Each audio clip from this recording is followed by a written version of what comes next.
I'm Laura from Garden Sanity, and today's video is all about dappled willow pruning.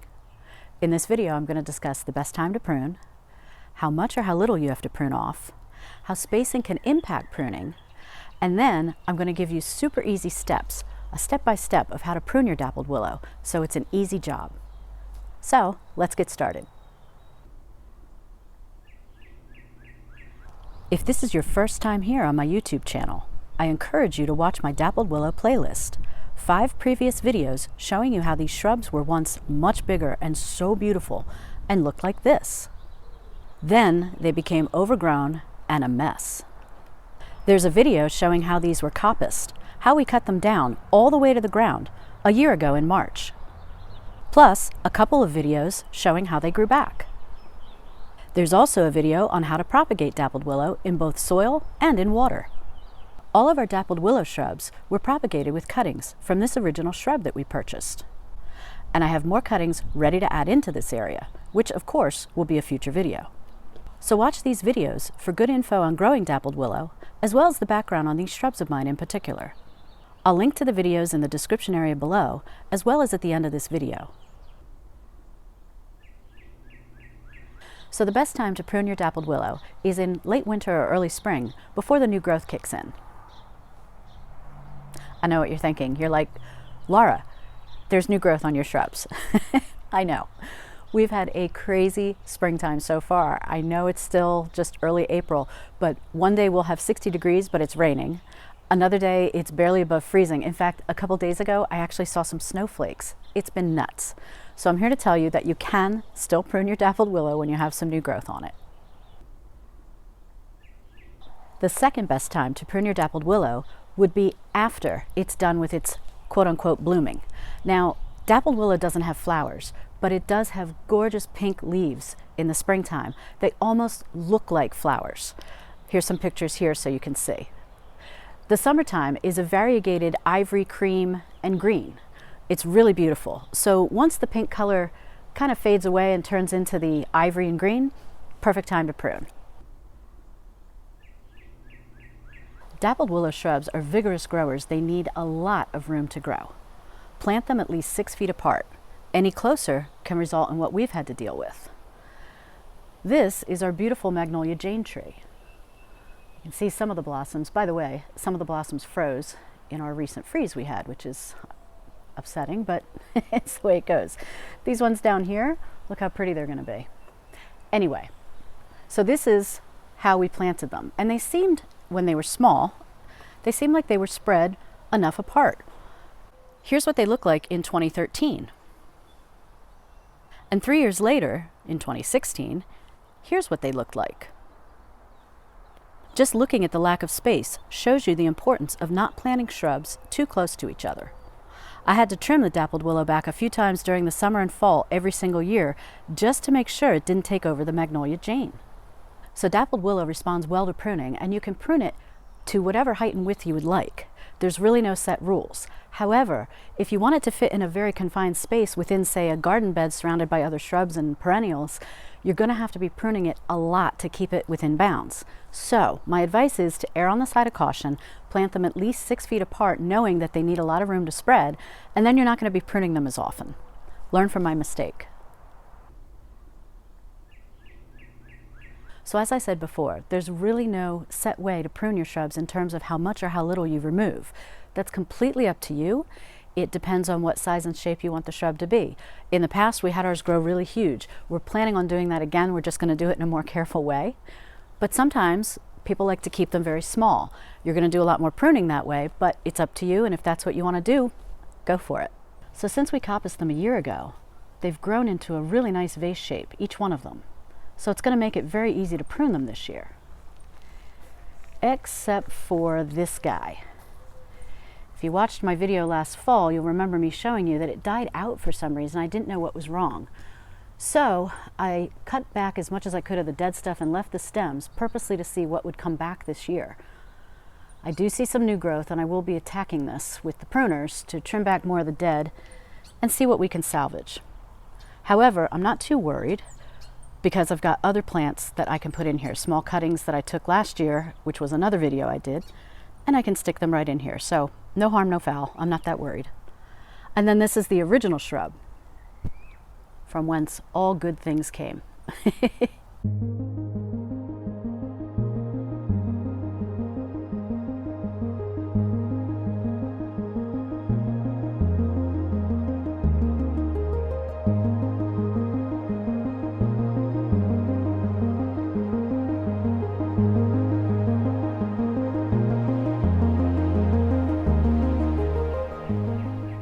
So in terms of where to make your pruning cuts, just using this stem as an example, you can make them anywhere. As you notice, the leaves are every so often, just trim in between a set of leaves and you'll be fine.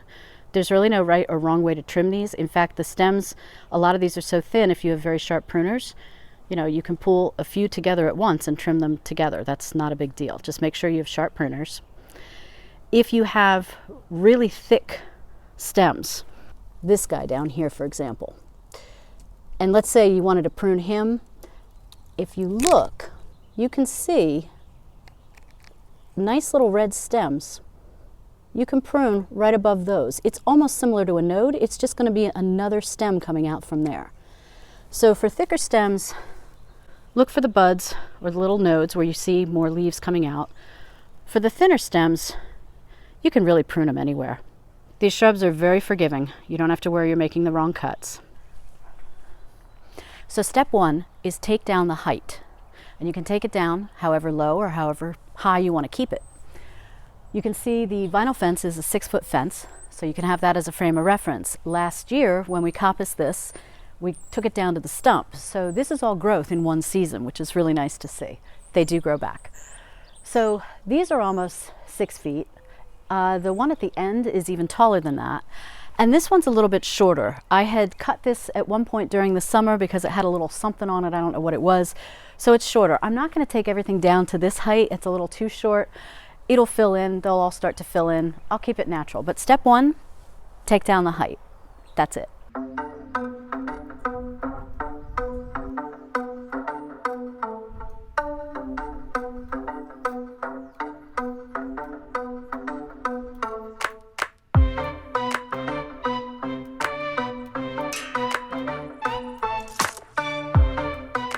Okay, so now I took the height down.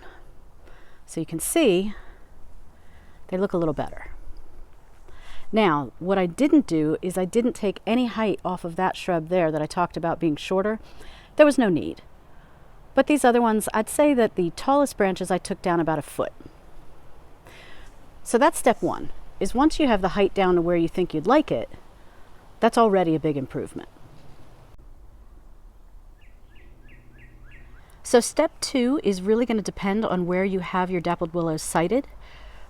But this is a good example. I'm using it as a hedge, but there's a certain point where you don't want it sticking all the way out. Like, look at these right here. You know, they're way out beyond the nice paver border that we have. So the second step is to just, again, the only thing you're looking at is how far does the front jut out, and just take those off.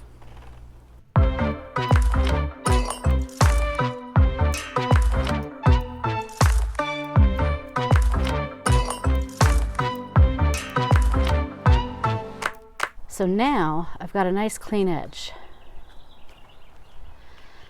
And I'm walking backwards. Let's hope I don't fall down. But I just wanted you to see what it looks like now. And yeah, I still got to deal with you, don't I? I know. So now I'm going to use our original shrub to show you the next step is to trim up the sides. So this is a good example because, like I mentioned before, we planted it. Although it looks like a nice distance, it's about 5 feet apart. It still wasn't enough. And as you can see, as this magnolia tree got older, some of the branches are growing into the dappled willow and vice versa. So if you have the same thing happening, you can trim up the sides. And then the other part of this shrub that I'm going to be doing, besides trimming up the shrub on the sides, is I want to show you the back. See these? A couple branches died back here. And I'm not too concerned because that happens with dappled willow. I'll just cut those out as well. Now, because I have these at the back of a fence, I am going to cut back also some of the ones that are leaning against the fence. There's no reason for them to do that. So I'll even show you over here as well. Let's get back here so you can kind of see what these look like along the fence. So I'll trim back some of those just so they have a little more room. It's not necessary, but it's, you know, I'm going to baby these shrubs now that I'm doing it the right way.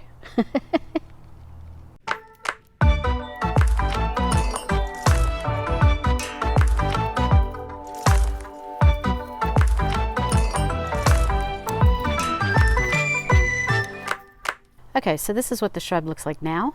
It's a little more vertical. I was able to make a little bit of room. What I will probably do after the Magnolia Jane is done blooming, I will probably trim some of that a little bit back, but I want to enjoy the blooms first. And then I got back in here. I was able to get some of the dead stuff off.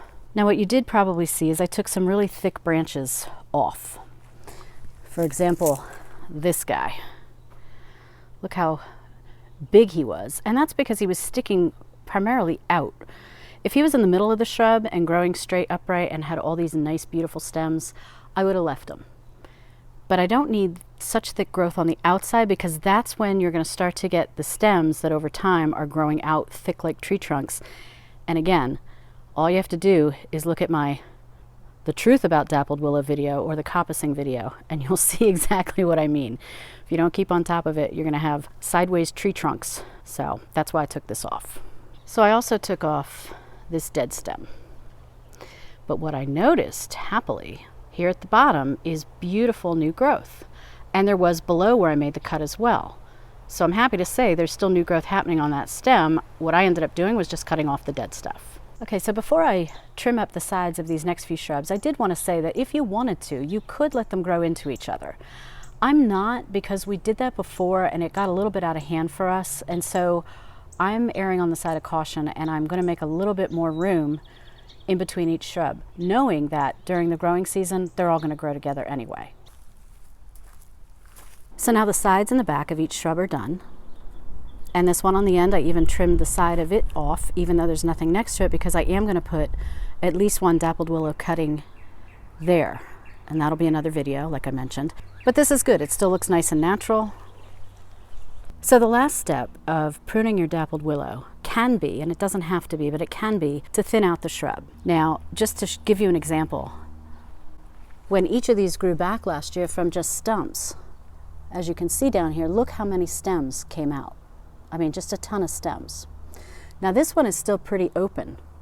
A lot of sunlight is still going to get in there, which is what you want, because as you can see all the growth that's happening inside the shrub? That's what you want, and that's what had stopped happening with mine over time, is the sunlight just couldn't get in there and the whole inside of the shrub just died out. This shrub, look how thick it is. And look how much growth is down here. So I am going to thin this one out a little bit, and let me set the camera up so you can see how I'm going to do it. So if this is your first time thinning a shrub, do it slowly. Start out by taking 1 or 2 stems out, and then step back and evaluate. Notice where the sun comes in. Maybe take another one. Don't start all in one area, or you're going to have a very open part of the shrub, and then you'll end up compensating by taking too much out. So do it slowly. Take 1 on the left, 1 on the right, 1 on the front, 1 on the back. Do something. There's no right or wrong way to do it, but do something where you can do it slowly and carefully, and just periodically evaluate and see what it looks like. So you can see with just a little bit of thinning out, the sunlight's getting in there, getting down there, and it just looks better. And then of course the last step, once it's thinned out, is to clean up the leaves inside.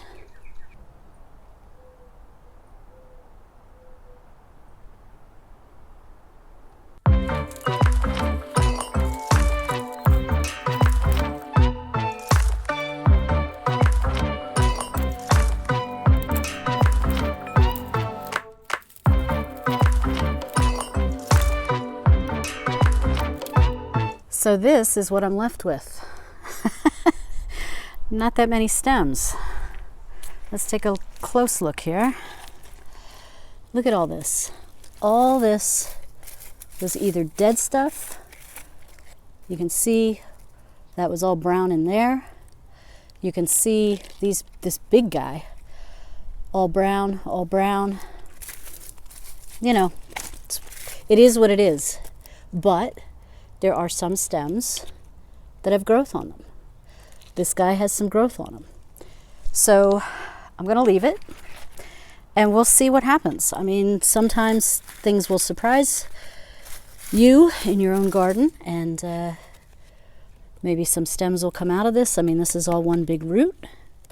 So if it doesn't come back and we just have this lopsided shrub growing, I do have cuttings that I showed you in a previous video that will be ready to put in the ground this season, and I'll do that soon, most likely, depending on how this one's looking. I'm not too worried about it because, as you can see, I planted these two a little too close together. So I didn't do such a great job on the spacing. Learn from my mistakes. So how quickly do dappled willow recover and fill in from pruning? Fairly quickly. Dappled willow are fast growers. For example, below is a photo of shrubs years back in April, about 1 month after pruning. And here are the same shrubs just 2 months later in June. Here's the coppicing we did last March, when we cut all of these shrubs, which were at least 12 to 15 feet tall, down to nothing. And here's how they look just 7 weeks later. And of course, a year later, you see how they look today. And up from these shrubs, I do have one way up here that we planted years ago from a cutting. So I pruned him as we went along today too. And like I said, I plan to put probably 1 cutting in between here. I don't know if I'll do 2. I just don't want to overcrowd these, and they need a lot of room. But then we'll have more of the living wall back. Why wasn't there anything planted in this space before? Because the older shrubs that we had to cut back had horizontal limbs that went almost this whole length. It was crazy. So definitely check out those prior videos. So the final step is to fertilize your dappled willow. Use a slow release organic fertilizer. Those are best because they slowly work into the soil and over time help the shrub. You don't need anything like a synthetic fertilizer like Miracle Grow. You don't want to encourage super fast growth on these. It's not necessary. So use a slow release organic fertilizer. I like to use Plant Tone by Espoma. Sprinkle it around and either have Mother Nature water it in for you, or you can sprinkle it in with a hose, water it into the ground, and you're all set. So I hope these pruning tips will help you with your own dappled willow. And just remember 2 important points if you don't remember anything else. They love room to grow, and they love water. So if you give them enough space, you won't have to prune them back as much, which is always a good thing. And they love water, so make sure they get enough and they don't dry out. Make sure you watch my Dappled Willow playlist to get everything you need to know about these shrubs. And until next time, happy gardening.